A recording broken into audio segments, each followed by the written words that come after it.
ছোটবেলায় আমরা স্ট্রেস শব্দটি সম্পর্কে জানতাম না, আর এখন 5 বছরের বাচ্চার মধ্যেও স্ট্রেস কাজ করে। অলসতা এটা সবসময় ছিল, কিন্তু এখনকার অলসতা একটা ভিন্ন মাত্রা পেয়েছে। মাঝে মাঝে দেখবেন একদম কাজ করতে ইচ্ছে করছে না। যেমন গত 3 সপ্তাহ আমার কাজ করতে ইচ্ছেই করেনি। আমি কি করেছি? একটু পড়েছি, কোনো কাজ করিনি, ইভেন কোনো ভিডিও তৈরি করিনি, অল্প 2-1টা ছাড়া। বাকি সময়টা অলসতার মধ্য দিয়ে কেটেছে। কিন্তু রিলসে স্ক্রল করতে কিন্তু খারাপ লাগেনি।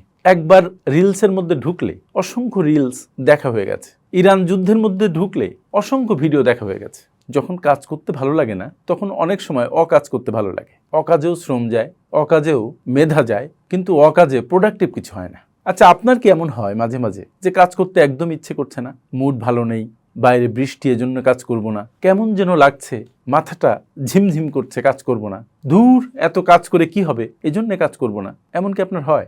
যদি হয় তাহলে মনে রাখবেন এটা মানুষের খুব স্বাভাবিক একটা প্রবৃত্তি।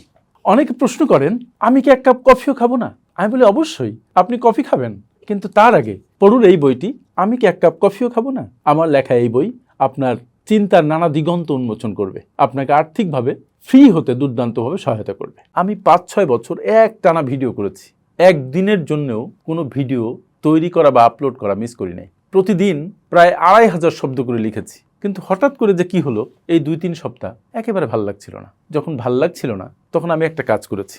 আমি আমার মনের উপরে প্রেশার করিনি। মনে করলাম ঠিক আছে, ভাল লাগছে না, কাজ করব না। কিন্তু দেখলাম কাজ না করতে করতে এমন একটা অবস্থা হচ্ছে যে অলসতা আমার মধ্যে জেকে বসে আছে। তারপরে ডিসিশন নিলাম যে নো, এভাবে চলবে না।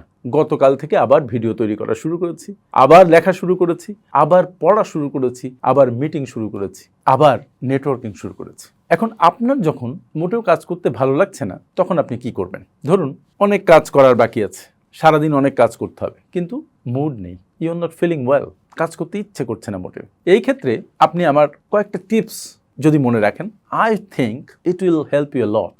কি কি করবেন? Number 1, 5 second rule. আপনার যখন কোনো কিছু করতে ভালো লাগছে না, তখন ভালো লাগছে না কেন, ভালো লাগছে না, এই ফিলিংয়ের উপরে বেশি গুরুত্ব দিবেন না। রাদার একটা কাজ করবেন, হঠাৎ করে একটা টার্ন নিয়ে গোনা শুরু করবেন, 5, 4, 3, 2, 1, গো, কাজ শুরু করবেন। আপনি খেয়াল করবেন না যে আপনার ইচ্ছে করছে কি না ইচ্ছে করছে, আপনার ভালো লাগছে কি খারাপ লাগছে, বাইরে বৃষ্টি হচ্ছে নাকি রোদ, এসব কিচ্ছু ভাবা দরকার নেই। আপনি কাজ শুরু করুন। দেখবেন হঠাৎ করে যখন কাজের মধ্যে ঢুকে যাবেন, তখন কাজ আপনাকে টানতে থাকবে। তখন এই যে অলস মস্তিষ্ক শয়তানের কারখানা, ওই কারখানা থেকে শয়তানগুলো সব সরতে থাকবে, এবং আপনি আস্তে আস্তে কাজে নিমগ্ন হবেন এবং কাজ করতে ভালো লাগবে। এই যে 5 সেকেন্ডের কথা বললাম, এই 5 সেকেন্ডের কাউন্টডাউন আপনার মনকে ওভার থিঙ্কিং থেকে রক্ষা করবে, আপনার মনকে হতাশা থেকে বের করে নিয়ে আসবে। দুশ্চিন্তা যেটা আপনার মধ্যে জেকে বসেছিল, সেটা আস্তে আস্তে দূরে সরে যেতে থাকবে। 2 নাম্বার টেকনিক, মাত্র 5 মিনিট রুল। এটা একটা অভাবনীয় উদ্ভাবন বলতে পারেন, চমৎকার একটা বিষয়। আপনার মন সাংঘাতিক একটা সৃষ্টি। একটা কথা ছোটবেলায় শুনতাম, আহার নিদ্রা ভয়, যত করো তত হয়। আহারও অনেকটা মনের উপর নির্ভর করে। নিদ্রা, মন ভালো না থাকলে নিদ্রা আসে না। ভয়, মন থেকে দূর করতে চাইলে ভয় দূর হয়। এই মনকে আপনি যেভাবে ব্যবহার করবেন, মন আপনার জন্য সেভাবেই কাজ করবে। অধিকাংশ ক্ষেত্রে মন আপনার শত্রু। অনেকে প্রশ্ন করেন, আমি কি 1 কাপ কফিও খাবো না? আমি বলি অবশ্যই আপনি কফি খাবেন, কিন্তু তার আগে পড়ুন এই বইটি, আমি কি 1 কাপ কফিও খাবো না। আমার লেখা এই বই আপনার চিন্তার নানা দিগন্ত উন্মোচন করবে, আপনাকে আর্থিকভাবে ফ্রি হতে দুর্দান্তভাবে সহায়তা করবে। বন্ধু তাকে জোর করে বানাতে হয়। 5 মিনিট রুল হচ্ছে মনকে এক ধরনের প্রেসার দেয়া বা একটু তাকে চালাকির সাথে মোকাবেলা করা। কিরকম? আপনি বলবেন যে এই কাজটি আমি মাত্র 5 মিনিট করব, তারপরে জাস্ট আপনি কাজের মধ্যে ঢুকে যাবেন। কিরকম?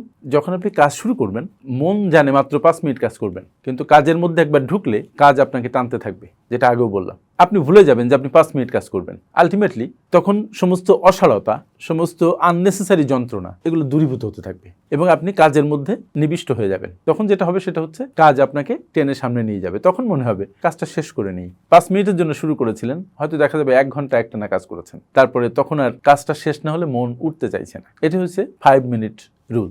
এবার আসে 3 নাম্বার টেকনিকে। 3 নাম্বার টেকনিকটা খুব মজার। আপনি আপনার কাজের পরিবেশটা একটু পরিবর্তন করুন। দেখবেন একই চেয়ার টেবিলে বসে কাজ করা, পেছনে একটা বুকশেলফ, ডান পাশে কিছু জিনিসপত্র, এই যে পরিবেশ, বছরের পর বছর আপনি যেখানে বসে কাজ করছেন, সেই পরিবেশটাকে একটু চেঞ্জ করে দিন।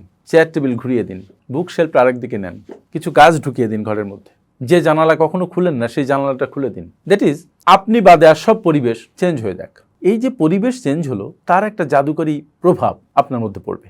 আপনি সচেতনে বা অচেতনে একটা পরিবর্তিত চিন্তার মানুষ হয়ে যাবেন। আপনার ভিতরে চিন্তার স্টাইল পরিবর্তন হয়ে যাবে, আপনার ভাবনা অন্যদিকে ডালপালা মেলবে। আবার যদি ধরেন কাজ করতে ভালো লাগছে না, বসে থাকার দরকার নেই, উঠে দাঁড়ান, একটু হাঁটুন, ব্যালকনিতে যান, এক গ্লাস পানি খান, পারলে একটু কফি বা চা খান, যে বই অনেকদিন খুলে পড়েননি সেটা খুলে এক পাতা পড়ুন। সচেতনভাবে আপনি একটু পরিবর্তন আনার চেষ্টা করুন, তারপর দেখবেন আপনার কাজ করতে ভালো লাগছে। 4 নম্বর টেকনিক এবং ভেরি ইম্পর্টেন্ট টেকনিক হচ্ছে বড় বড় কাজগুলোকে ছোট ছোট টুকরোতে পরিণত করুন। এটা হচ্ছে সবচেয়ে গুরুত্বপূর্ণ এবং খুবই উপযোগী একটা টেকনিক। যেমন ধরুন আপনি একটা পুরা রিপোর্ট লিখবেন 10 পেজের হয়তো বা, যখনই 10 পেজের চিন্তা আপনার মাথায় আসে তখন মাথাটা ঘুরতে থাকে, মনে হয় অনেক কাজ। এই 10 পেজের কাজকে আপনি ভাগ করতে করতে একটা প্যারাতে নিয়ে আসুন। ভাবুন যে আপনি একটা প্যারা মাত্র লিখবেন, তারপরে ভাবুন যে আর একটা প্যারা লিখবেন, কয়েকটা প্যারা মিলেই তো একটা পেজ হয়ে যাবে। এইভাবে ছোট ছোট ভাগ করলে আপনার মধ্যে অনুপ্রেরণা কাজ করে এবং একটা প্যারা শেষ হলে কিছু কাজ এগিয়েছে এই সিগন্যাল আপনার মনে চলে আসে। কারণ আপনার যখন কাজের পরিমাণ ছোট হয় তখন আপনার মনের উপরে প্রেশার কমে যায়, মনস্তাত্ত্বিক একটা বাধা সরে যায় এবং মন আনন্দিত হয় এই ভেবে যে একটা কাজ তো শেষ হলো। অনেকে প্রশ্ন করেন আমি কি 1 কাপ কফিও খাবো না?